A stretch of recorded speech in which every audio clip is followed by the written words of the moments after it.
Welcome everyone. Good afternoon, my name's Mick Nolan. I'm with Electrified Burundara, with the committee and also with Lighter Footprints. I'd like to start the day by acknowledging the Wurundjeri people of the Kulin Nation. Pay respect to the Wurundjeri elders past, present and emerging. So the topic of the panel this afternoon is Electrification Unplugged, where we're going to delve deep into the infrastructure of, reasonably deep, not too deep, but into the infrastructure of the grid, the practicalities and the innovations in the energy transition. So just sort of stepping up a little bit into the bigger picture of things. I'm very pleased to have three speakers and Sophie Tawney, who I'll introduce. So they're going to each offer a different perspective, and then we'll have some Q&A from the floor for 30 minutes. So we'll hear from the three first, and then we'll kick off with some questions from the audience. So save your questions. There won't be any roving mics. I think the room's small enough that people can stand up when we get to that point. Our first speaker will be Andrew Bailey. Andrew works at Citipower and heads their program to ensure the network we see around our streets, the poles and wires, are prepared for more solar and for more batteries, and ensure the network can deliver the electrification of homes and business. Second speaker will be Tristan Edis. Tristan is a director at Green Energy Markets, and he provides analysis to government and business on the economics of how we decarbonise. And Tristan, you might see sometimes, specialist writer for Financial Review and The Guardian and Renew Economy. And our third and final speaker will be Bruce Mountain. Bruce is the inaugural director of the Victorian Energy Policy Centre at Victoria University. Bruce is a well-known energy economist whose work is focused on the regulation of network monopolies, like Andrew's Citipower is a network monopoly, the analysis of retail energy markets, and the design of policies regarding emissions reduction and renewable energy. Sophie Tawney at the end joins us. Sophie's convener of the Electrified Burundara Expo, so congratulations to Sophie and the team on this massive event. And making it such a success today, it's been fantastic, and thanks to everyone that's come along and come to this session. Sophie is also an executive member of Electrified Burundara, and Sophie and I have spoken about if she could come along and what are some of the themes that have been going around today at some of the other sessions, and sort of some of those maybe insightful feedback questions to sort of spark the conversation along.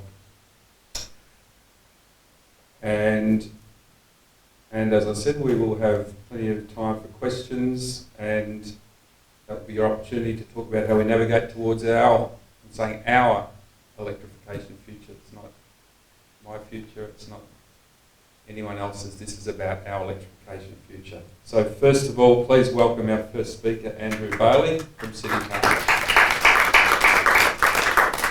Cool. So I'm going to share with you guys how we're enabling renewables and supporting the energy transition as your network operator. And by energy transition, we mean transition away from electricity generated from fossil fuels. We believe that the network and customers have a crucial role to play in this transition. Citipower, our purpose is to ensure that all forms of DER, or distributed energy resources, are integrated efficiently and flexibly for the benefit of all our customers as we move towards a clean energy future. Recently, we've been very focused on enabling exports, and we do that, enabling exports from rooftop solar, and we do that through a variety of means, including augmentation projects, innovations such as our dynamic voltage management system, which, as its name suggests, dynamically alters the voltage to maximise solar output. We also have an equivalent program that works on the high voltage network and helps enable greater output from larger solar farms and wind farms. We're also experimenting with new tariffs trials, where we're attempting to reward customers for using energy when solar is abundant, such as during the middle of the day. We're participating in some industry-leading trials of technologies and systems that are considered innovative at the moment, but will be more business as usual in the future. So these include our Electric Avenue program of works, where we've deployed about 40 pole-top batteries on one of our sister networks, and a couple of other batteries in other places on our network. So batteries offer a number of benefits, whether it's supporting the network, helping take up solar in the middle of the day when it's abundant, and making things, we really see that batteries are going to have a much greater role to play in the future. We've also participated in a number of EV trials, where we're learning around how customers charge their EVs and gaining some insights into the services that they want from their network. Shortly, we'll be commencing a curbside charging from our poles, which is taking place in another council area. But it's anticipated that will move into all parts of our network within the coming years. For the last couple of years, we've tendered for network support. So previously, when parts of the network were getting close to capacity, the standard response would be to augment the network. Now we're looking at exploring options for third parties to provide an alternative to those sorts of augmentations, and we provide compensation for those services as well. Coming up next year, we're starting our trial of flexible exports. So currently, we offer a static limit for rooftop solar, but we're going to be moving towards a system where there's a dynamic limit. So that limit will vary between the static limit you have at the moment up to the maximum capacity of your system. So we're hoping that our customers will be able to maximise the benefit that they can get from their distributed energy resources through this trial. As I mentioned earlier, we see an increasing role for batteries in the future. They'll store renewables during the daytime and discharge in the evening and provide network support. Batteries typically fall into two categories. So you might have a battery installed at home behind the meter, or community batteries that are out of the network, and these batteries have different drivers. So community batteries can be network owned, where the predominant drivers are improved reliability, voltage support, and network stability. Whereas a third-party owned battery will be there to soak up renewables, participate in the wholesale market, and take advantage of tariff trials that we're going on. Community battery like the Yarra Energy Foundation's battery in North Fitzroy on the Citipower network. There are a range of funding options for people looking at getting into this area. The Victorian government offers lots of rebates on rooftop solar, on heat pumps, and on solar hot water systems. And they've also recently announced some funding around the Neighbourhood Batteries Initiative. The federal government also has a lot of incentives. Citipower doesn't cover the cost of upfront consumer energy resources. Our role is there primarily to enable and support, but we do provide payments for network support where it's needed, as I mentioned earlier, and we're trialling new tariffs such as our daytime saver tariff trial, where we're incentivising people who use electricity between 10 a.m. and 3 p.m.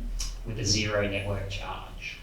So this is all aimed at encouraging people to consume electricity when solar is abundant on a day like today, in the middle of the day. The theme of today is electrification, and we're doing a lot of work, modelling to understand the impact that electrification is going to have on our network. And we continue to work closely with government to align on strategy and move towards national consistency in all these areas to do with transport, homes and businesses. Trials that we're participating in will help inform our business as usual offerings and the changes that are needed to the regulated environment that we work in. Just to close before I hand off to my other panellists, so in the future we certainly see increased consumption of electricity driven by electrification, homes, transport, everything else. There's going to be far more renewables and a greater role for storage on our network. It's going to result in a more dynamic network and changing usage patterns, So as your network provider, we'll still provide a safe, affordable and reliable network, but an increasingly flexible network in the future. Thank you.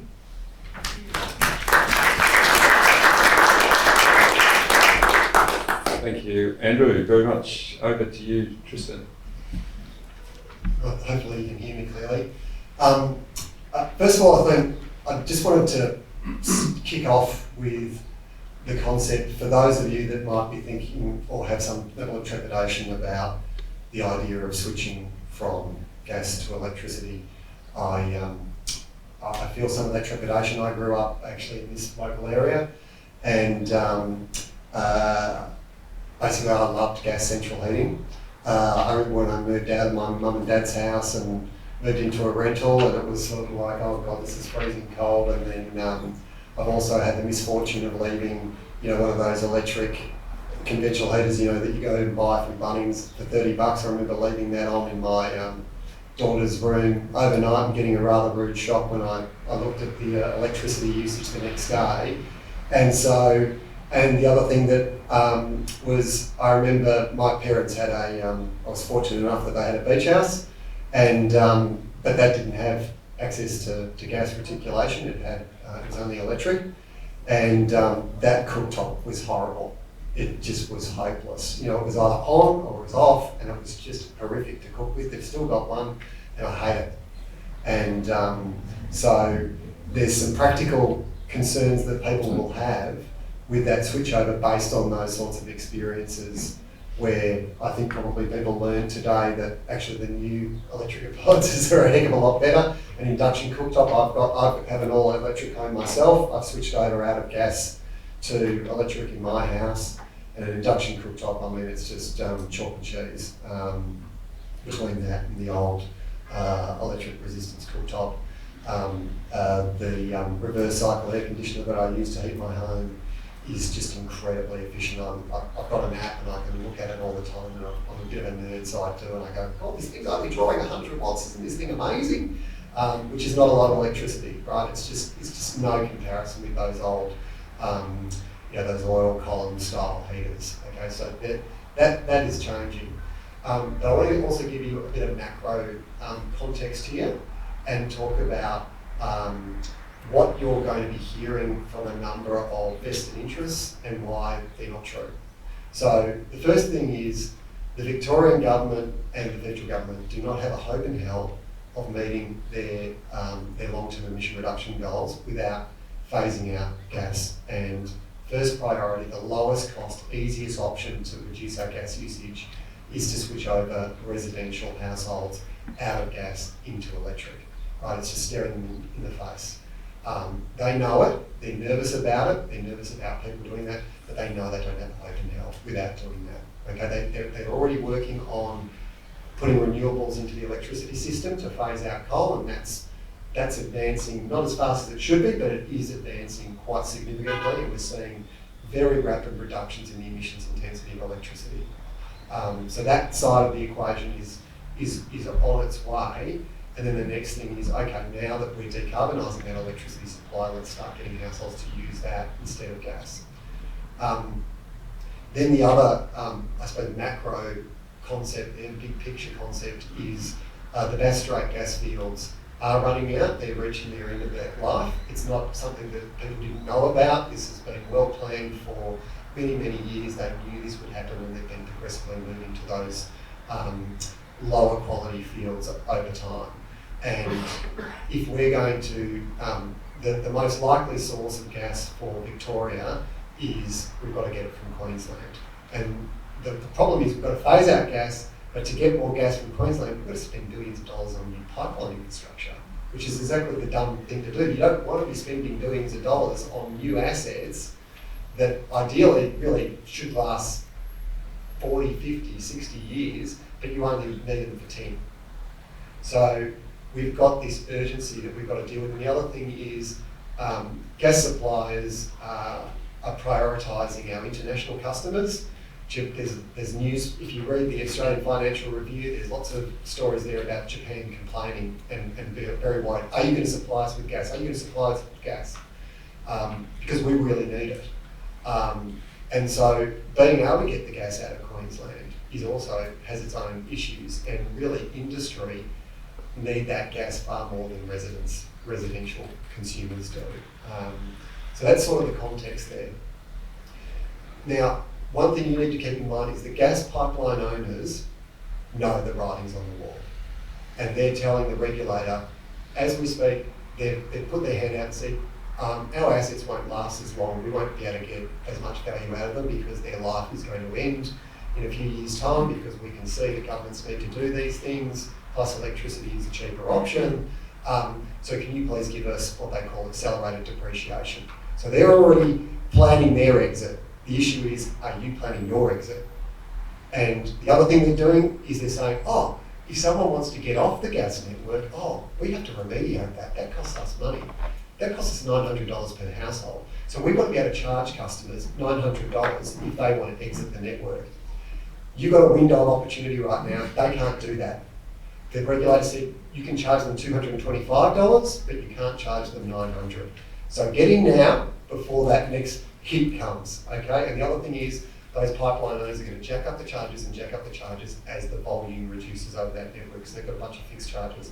So that's the context you need to keep in mind. And the gas networks are running a campaign to lie to you right now. They're saying, oh, no, don't worry, we'll be around for the long term because we're going to switch to renewable gases. It's a complete load of rubbish. Hydrogen will cost you 10 times more than electricity to run the appliances. And the issue is they need to do some upgrades to those networks anyway. So it's just a fib. And the other thing is you have to upgrade your appliances anyway. You have to replace all of your appliances with new appliances to run on a hydrogen-rich fuel. Okay, so that alternative is not there. So it's a matter of, are you going to get out before it really starts hurting? Now, there are some costs associated with moving to electric and out of gas, and there's going to be a lot of misinformation out there that you might hear. So I'm going to try and cover off on some of those issues. So one of them is, and you might even hear this, you'll hear this from electricians themselves, not just from people in the media and these sorts of things. Oh, this is going to be exorbitantly expensive for you to switch over. You're going to need to completely upgrade your connection to the network to what they call a three-phase connection. Now, because you're going to have a lot more electricity draw that you need to grab from the network in order to electrify.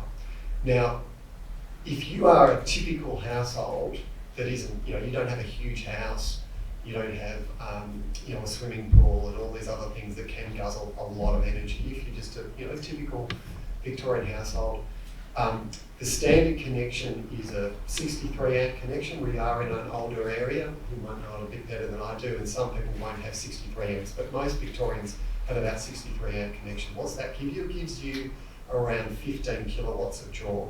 Now to put that in context, 15 kilowatts, my house, I would struggle to get to 6, okay? And now, I admit I'm probably err a little bit on being a bit of a Nazi and trying to keep the energy consumption down. And so let's say 7 to 8 is probably where you're going to be sort of hitting your peak. So most people do not need a three-phase connection. Now, you install a car charger. Yes, that does draw a lot of power. That can draw 7 kilowatts, but if you get one of the smart dedicated car chargers, so when I say smart, basically it's a Wi-Fi connection and some software controls. It's not that sophisticated. Those things can, some of those chargers, if you get the right one, Zappy is one example, there are some others out there, they can control the amount of draw that they charge the car so that it doesn't exceed they'll go and look at what you're already drawing, and they'll say, I'll draw a remainder up to what your maximum is. They can also say, are you producing solar? Okay, I will now charge. And you can obviously set timers, so you can say, right, okay, I want to charge the car at midnight when I'm not going to be cooking, for example. I mean, the main thing that really spikes up your usage is when you turn your cooktop on. Okay, so if you do those sorts of things outside your cooking time and outside the time when you've got your heaters on, then you've got no problems with an electric vehicle. Okay. We do have a problem with the wiring standard. So we have a wiring standard right now which is hopelessly out of date and which a lot of electricians rely on to decide whether you do need an upgrade to your connection, and that wiring standard unfortunately needs to be changed because it is hopelessly out of date and you cannot buy the light bulbs that they assume in that standard from Bunnings. You'd struggle to get hold of. You'd have to get lots of old electric instance, conventional light bulbs. If you switch to LEDs, you go, what the hell is this standard? It makes no sense. So that's another problem that we face, is electricians are looking at a standard, or they've been educated about a standard, and they're not actually working it out from first principles to say, no, actually, how much are you realistically like to draw from the grid? Are you going to turn on all of your induction hobs all at the same time at full bore while you turn on the toaster and the kettle? This sort of stuff just is not going to happen, and charge your car. So that's one of the things there. In terms of really the future, solar adoption is proceeding at an incredibly rapid rate, and if you move to electric, you're in a much better position to take advantage of the fact that rates in the middle of the day will be very low. Let's say in Burundara we have uptake rates that are relatively low by Australian standards for solar, but you will be able to let's say you have a shading roof as well. You will be able to access lower rates thanks to Citipower adjusting their tariff structures, for example. You can take advantage of low off-peak rates, and that will be now increasingly in the middle of the day. So that's another thing. If you switch to electric, you will be able to take advantage of the cheapest source of electricity, which will be in the middle of the day. So I might finish it up there. I've probably spoken for too long, but there's some of the sort of context things to keep in mind there. The gas network is going to die, and they're going to want to extract as much money out of you as they possibly can as they go out the exit door. And moving to electric, really most of the issues can be practically solved. There are the odd things. Certainly the cooktop I found was, for me personally, it was quite an expensive exercise relative to the energy consumption. Moving over, the first thing I did was get rid of my gas central heater, and that was very straightforward, reasonable cost, big saving on my energy bill. Then it was the hot water, a little more economically marginal, but still a straightforward thing to do. But it was a lot of upfront cost, but a lot of savings as well. And then the last thing was that cooktop. I had to get a dedicated electrical circuit installed. The cooktop itself only cost me something like $500, whereas the electrical work cost me $1,000. And there's really no real way around that. But overall, I now don't have to pay a gas supply fee anymore, and I know that that's going to go up over time. And I even beat the $225 exit fee I got in before that came in. So I'll leave it there. Thanks, Tristan. Thank you very much. Just reflecting that everyone's journey is a little bit different. Rosemary, my partner's here, we've got our induction cooktop down in the foyer that's going to get installed on Tuesday. We've still got hydronic heating and a little space heater. So everyone, you kind of got to all work it out for yourself, and when is that appliance going to fail and how bad is it? But yeah, it's really good to hear all the different stories. I'm now going to hand over to Bruce Mountain. Bruce is with the Victorian Energy Policy Centre at Victoria University. Thanks, Bruce. Thank you, Mick. You can all hear me. I can hear myself, so good. Thank you. Okay, I've been asked to anticipate a number of questions or answer them. So I'll go through each in turn, but I'm keen to talk about some of the practicality because I've done the gas switchover thing, and I can tell you about my own little journey. So, first of all, what about the Australian Energy Market Operators report and the risk of blackouts this summer? So, EMO operate our transmission system and power market, and every year they produce tens, maybe hundreds of reports, some of which get picked up by the media, usually those that say, well, there's a risk of the lights getting out and so on. I've got two things to say in response. Firstly, really no one knows. The Australian Energy Market Operator has been told their job is to know, and so they know.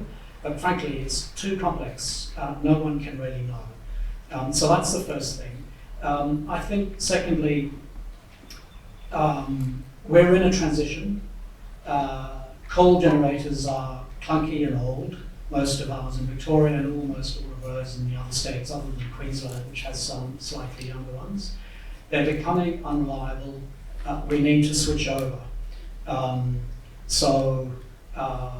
The best way to insulate the risk is to decrease your reliance on the grid. That means solar cell supply and storage in due course. I'm not making any particular statements about the risk of the lights going out.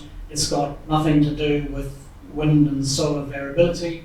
The lights were every bit as likely to go out in the past as they are in the future.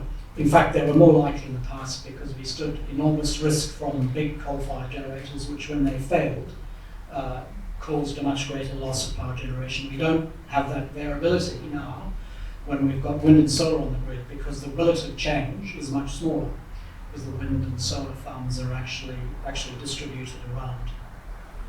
Secondly, will electricity prices go higher? Will switching over to electricity increase my bills? And so that will be your total bill, not just your power bill. Will prices go higher? The short-run wholesale electricity market at the moment has incredibly low prices. They went absolutely berserk June through till October last year when certain aspects of the Russian crisis were at their worst point, and there was a global shortage of gas. They've since moved back strongly, but there's a long lag between what happens in prompt markets, short-term markets, and what happens in the end customers market. Our electricity prices are not cheap, but our gas prices are worse. And if you can drop your gas supply and your daily gas connection charge and move over to power, in every conceivable case I know of, your energy bill will decrease. In mine, it went down by about $1,000 a year. I think there's a greater likelihood that electricity prices will decrease, certainly during the day, as solar becomes ever more dominant. There is sadly a big gap between the electricity utility, the wholesale supply, and the end customer, and so there's a great ability for companies to extract the positive benefits of cheaper fundamental supply at the wholesale level. So I'm not sitting on the edge of my seat waiting for those to happen, but you can take matters into your own hands by ensuring you've got enough solar and moving your load, your water heating load, in summer your cooling load, if you've got an EV, your car charging load, into those times of the day when prices are in fact cheapest. What does the future look like, and innovations? What are the new innovations? There's been such phenomenal innovation in the electricity space over the last 10 years. It's mind-boggling. Every day there's a major new technology shift in production, in storage, in software. It feels almost like, I wasn't there of course, but what I've heard of the early days of electricity in the 1910s, 1920s, when there was just surge of innovation in appliances. Companies found innovative ways to use electricity to make people's lives easier. And there were giant expos with companies showing their wares. We're not getting the same innovation in consumption, other than EVs, because we've met most of our needs. We're getting huge innovation in electricity production.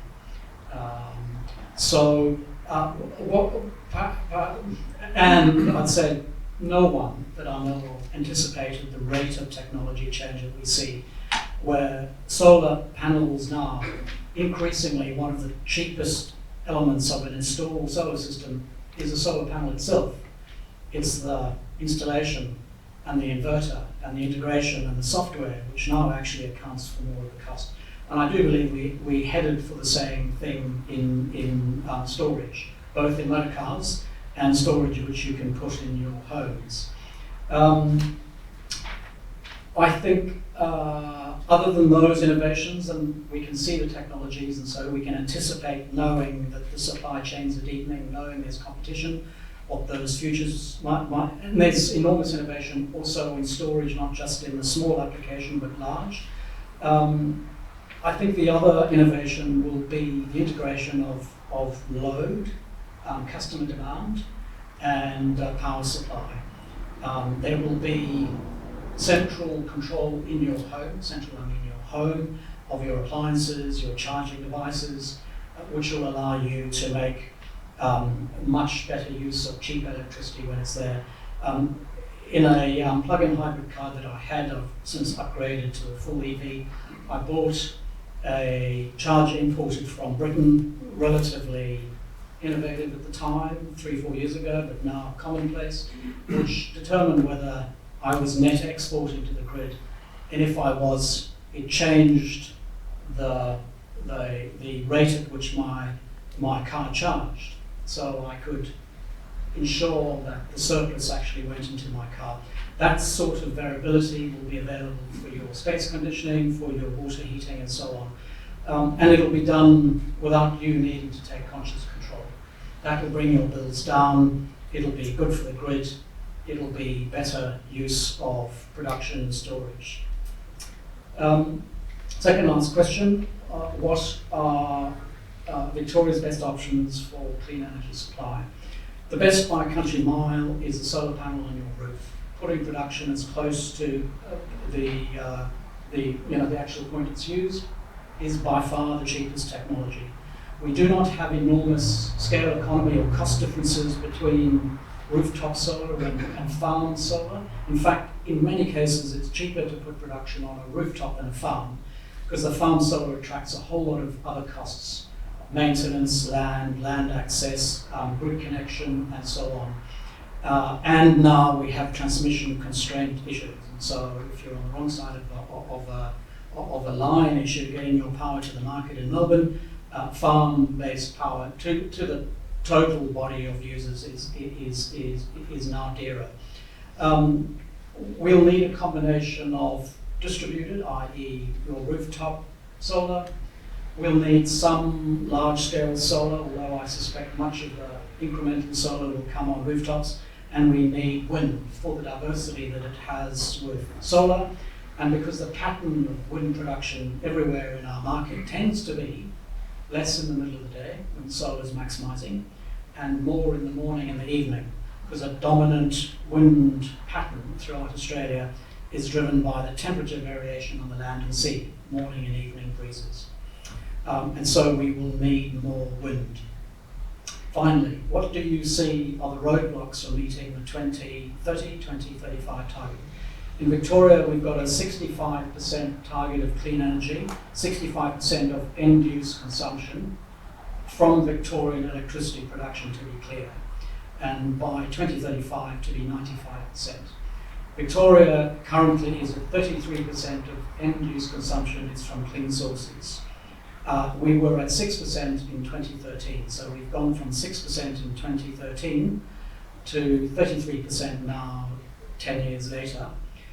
We need to double what we have got now in the next 6 or so years.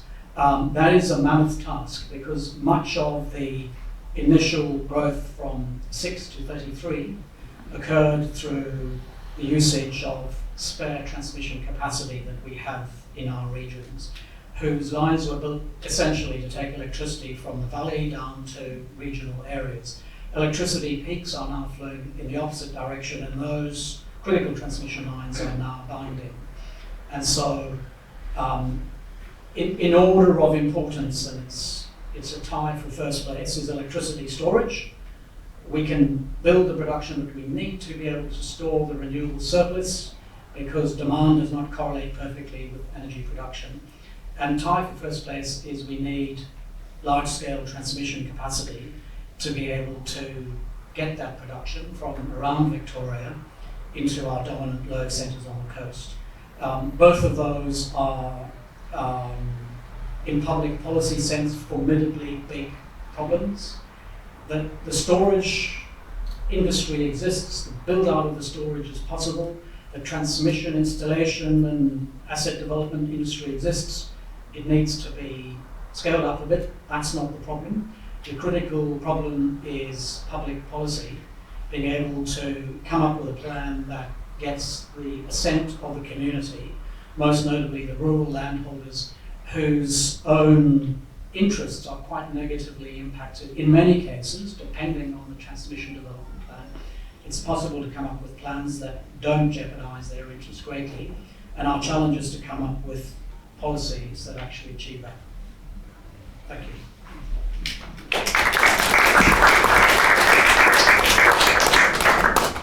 Fantastic, thanks. A lot to absorb there, and Bruce has been well enmeshed in some of these public policy issues, particularly the transmission which is going on out in the regions. But it's important that it gets sorted out, as Bruce said. Sophie, I was just going to, Sophie from convener of the Expo, has been running around probably since pretty early this morning. Have you got a sense, are there any themes that have sort of been bubbling up or repeating through either other forums that you've been hearing on your travels today? Unfortunately, I didn't get to sit through a lot of forums today, but I have had a sense of it, and also just people walking through the door as well. I've stood there as people have walked in. So what we've been doing at Electrified Wollongara is really about informing and educating the community. I mean, people are really hungry for information. And we can see that today because this is the first time we've run this and we didn't know how many people would come.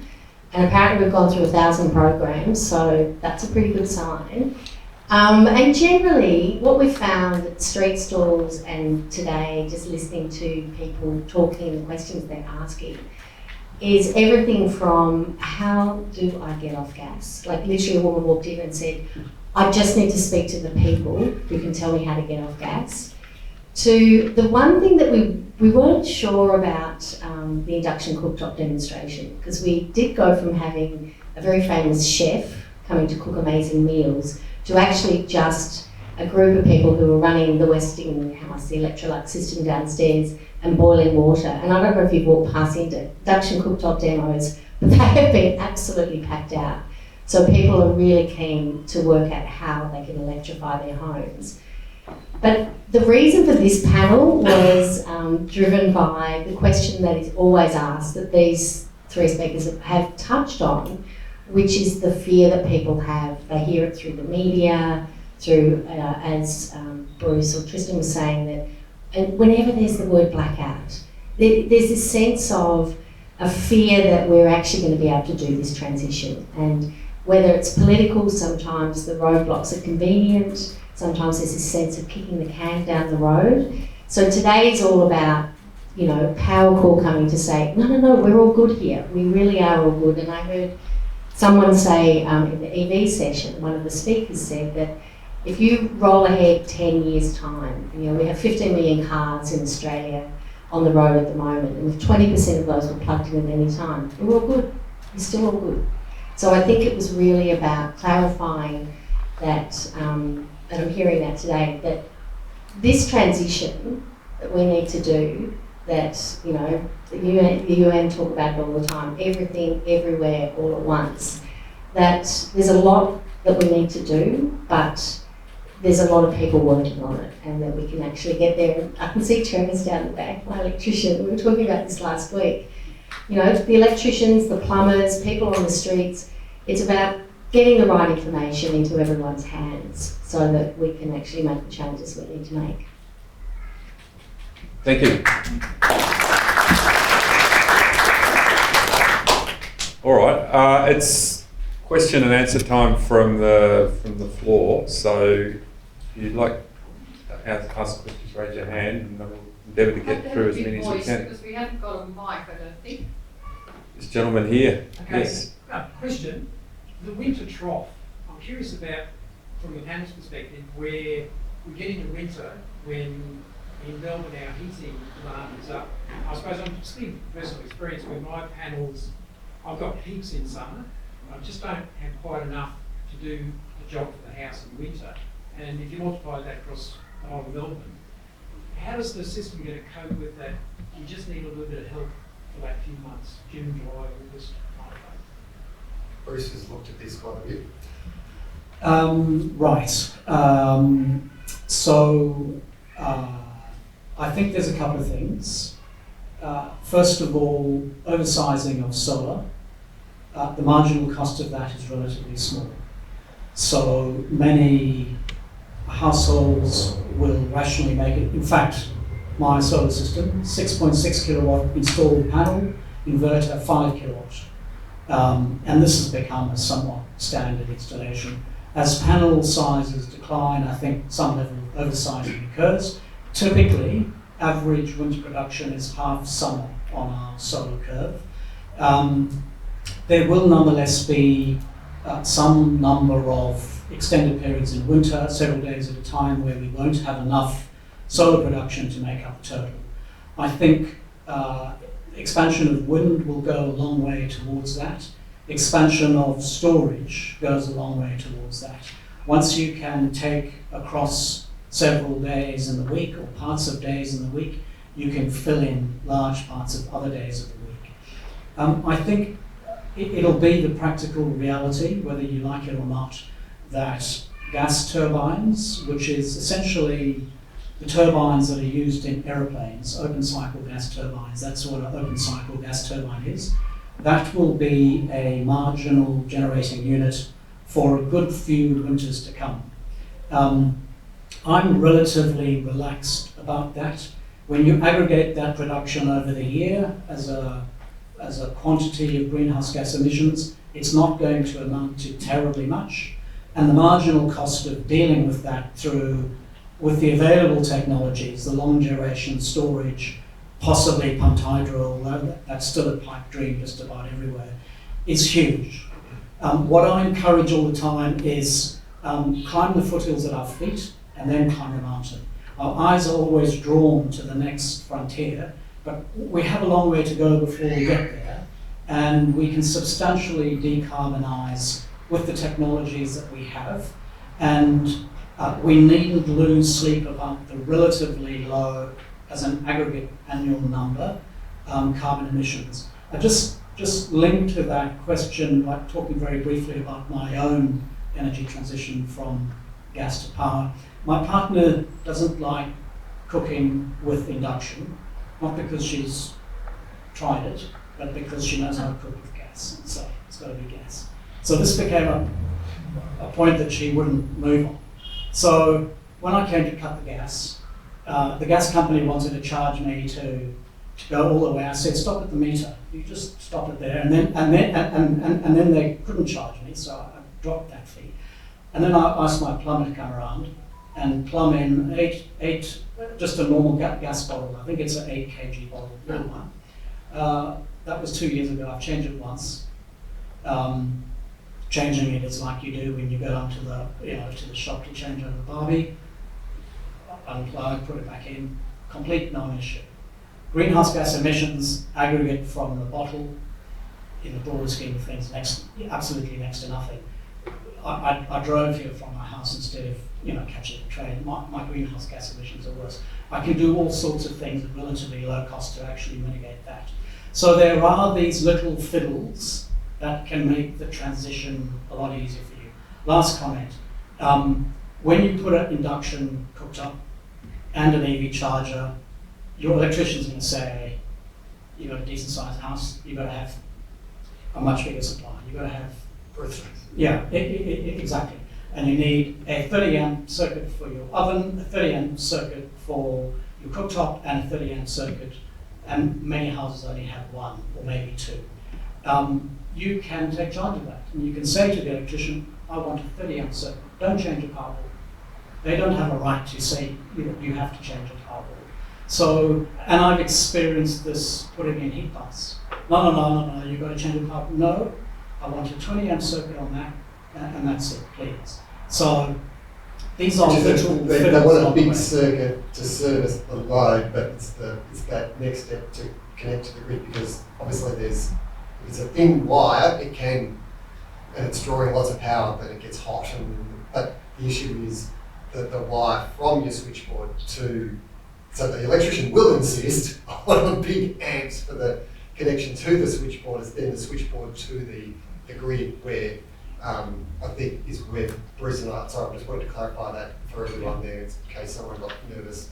The electrician is right to insist on a certain amps to the switchboard, but then it's from the switchboard to the grid where I think you can say, look, I'm not going to run all of those things at the same time, and then in the end the switch that connects to the grid it's just a safety switch. It's good. And then you go, oh, well, that was a bit inconvenient. Oh, okay, I better not turn on the toaster at the same time as it. It's just a convenience issue, isn't it, Bruce? Yeah. Yeah. Yeah, so I think on this, as on just about all things in life, bit by bit, and you can go a long way without getting all the way there. So the journey's interesting and easy. Thanks for the proof. Thanks for the question. John, yes? When I hear about storage nowadays, I always hear about batteries. But a while back there was a lot of talk about off-river hydro and other storage. Are they ruled out at the moment because of economics or because of what? So I'll do it briefly. Anything you can make in a factory, there's a prospect of costs coming down. Batteries you can make in factories, and there's enormous sums of money going into battery production, and as a consequence, there's enormous innovation and costs are coming down. And you can buy them like you can buy fridges. Hydro or pumped hydro is one-off. It's local and it has local impacts on the environment and local communities.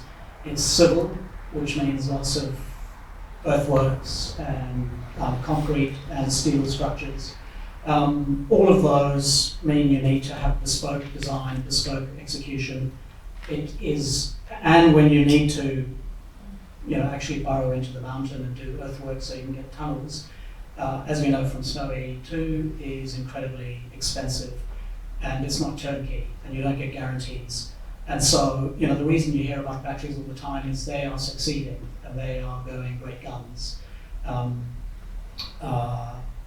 I just don't expect we're going to see much hydro or pumped hydro in our storage mix. It's too hard and it takes too long and it's too expensive.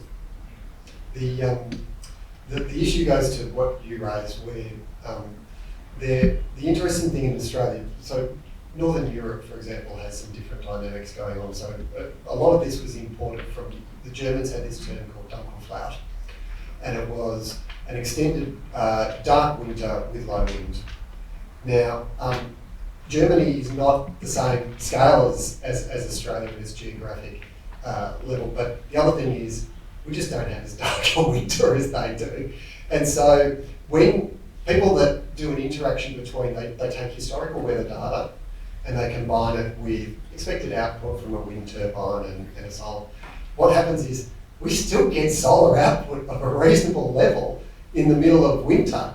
Now you might say, oh, Melbourne can have some pretty bad times, but we've also got interconnectors with South Australia and New South Wales, and then ultimately, there's somewhat of a link there between Queensland down to New South Wales, and so we just don't get the very long extended periods that Germany had. That concept is imported, and many people who want to basically support fossil fuels have leapt onto the concept, and they use the word, but they never resort and go and look at the weather data.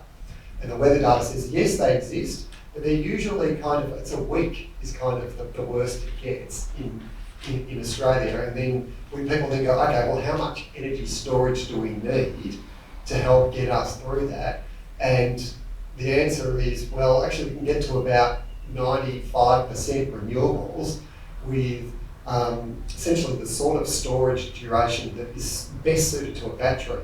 Not hydro is good if you want really long, you want 24 hours worth of power, then batteries start getting expensive. But if you want short durations, you want a few hours, batteries just kill hydro.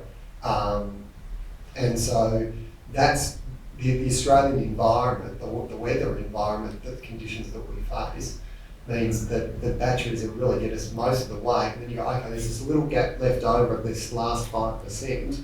And you go, okay, well, would you want to spend a huge amount of money on a hydro system that we maybe only need for a week or 2 per year?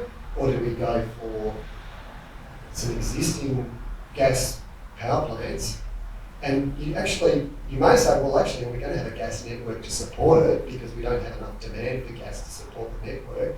Maybe what you end up with is on-site storage, possibly. and that might be a liquid fuel of some kind, and you can do that. It doesn't have to be hydrogen, by the way. It's actually better off being something else, because then you don't need many modifications to an existing gas engine. Essentially, that gas engine can run off liquid fuels of some kind, and that could be biofuels, for example. And you go, yes, it's expensive, but who cares? We barely use them. So that's kind of where things are kind of evolving. So that's why batteries have kind of, and it's just, I mean, the scale of what the car manufacturing industry are going to do is, it's crazy when you think about it. The amount of storage stored in cars, that most of which will be underutilised. We only need about 5 kilowatts to 10 kilowatt hours to do the daily commute. And yet most cars are going to have 40 to 60 kilowatt hours sitting in that battery.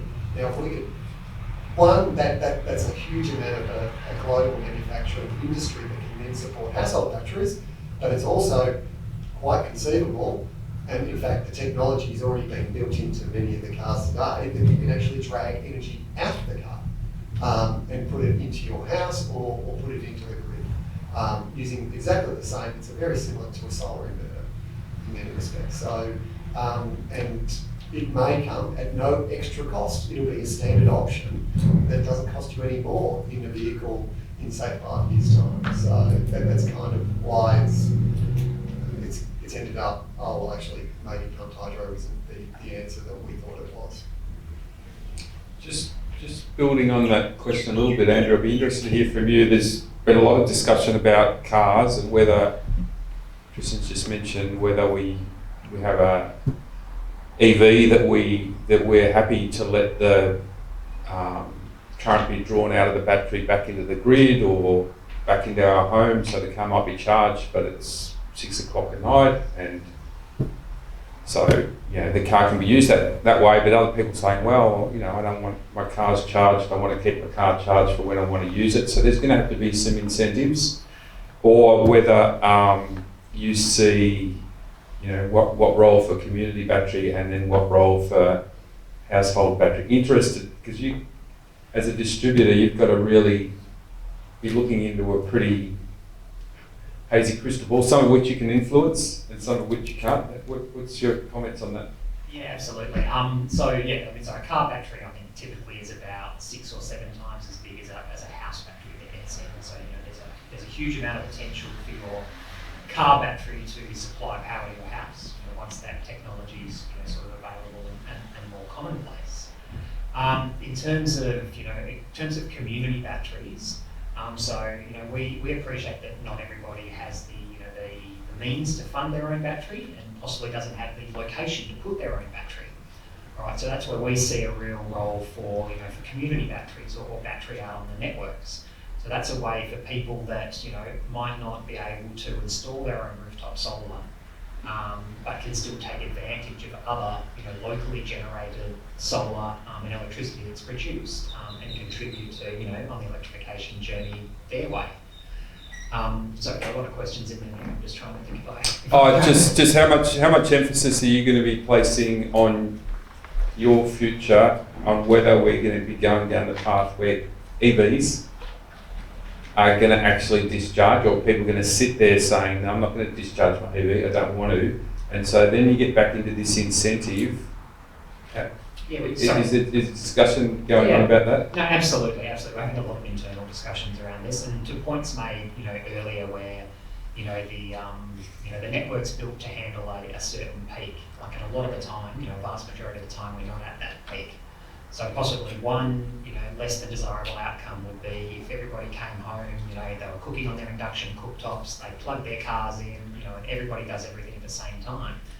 But if everybody understands that, we'll balance out how we're using our electricity a little bit, and I'll cook my dinner first, and then I'll turn the heating down, and then I'll charge my, EV overnight. Then there's no augmentation needed to the network. We can use the assets that we already have, and that keeps driving all the costs down. So I think a more educated, understanding approach towards all this additional use of electricity that we're going to have in the future, will go a long way. Thank you. Can I jump in? Yes. It's like the 70s when we knew that we couldn't actually put everything on together. Something Bruce was talking about before in the previous session that came up downstairs as well was about nuclear, and I feel like it's always good to bring up a nuclear question, just bring up the elephant in the room. I noticed that Simon Holmes just come in the room too, so it's good timing. But Bruce, do you think you could, and Tristan and Andrew as well, just talk about just very quickly, why or why not nuclear, and should it be on the table or not? Okay, so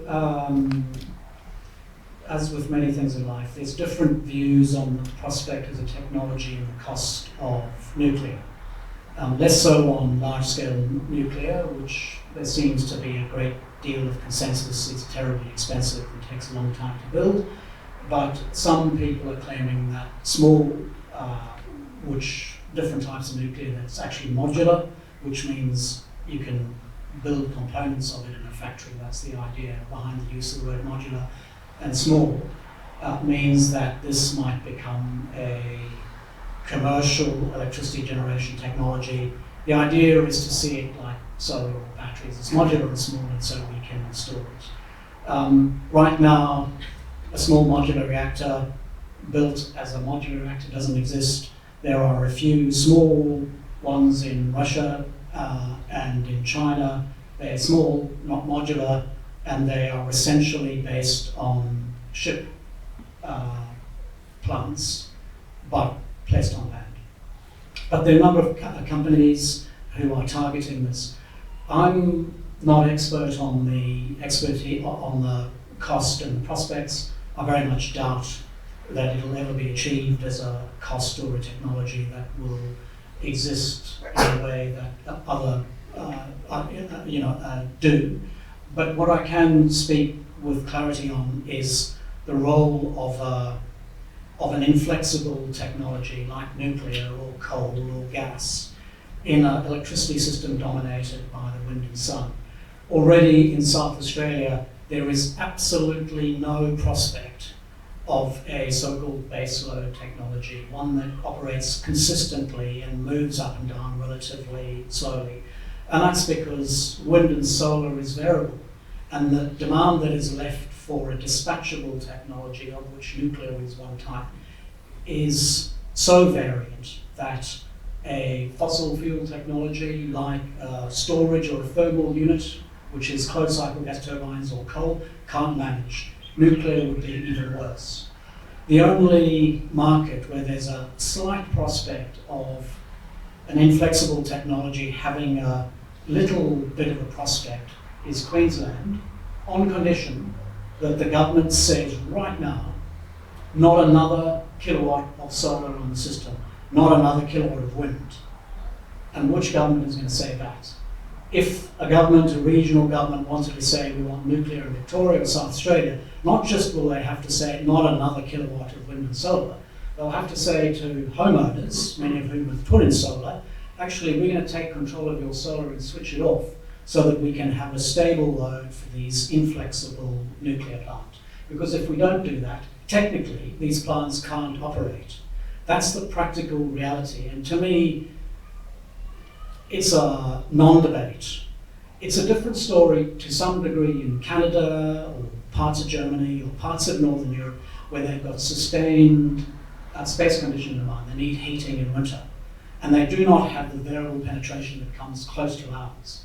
We're in a different climate and energy consumption profile, and we already have much higher penetration of wind and solar, and we've got the resource, semi-detached or homes which are actually freestanding, vast bulk of which have either north or west facing roof, which is perfect for solar, and so we have fantastic uptake. So it's a non-debate. It's a non-debate in Australia. Leave the Europeans and the Americans and the Chinese and the others to have their debate about whether it has a future for them. But for us, technically, it's just a non-issue. Great, thank you, Bruce. Thank you, Sophie, for asking the elephant in the room question. I think we're right on time. Sorry, we might be a bit of time to hang around afterwards, but I'm just looking at the clock. I'm going to have to bring the session to a close. Thanks to Andrew and Tristan and Bruce and Sophie. Got a small gift.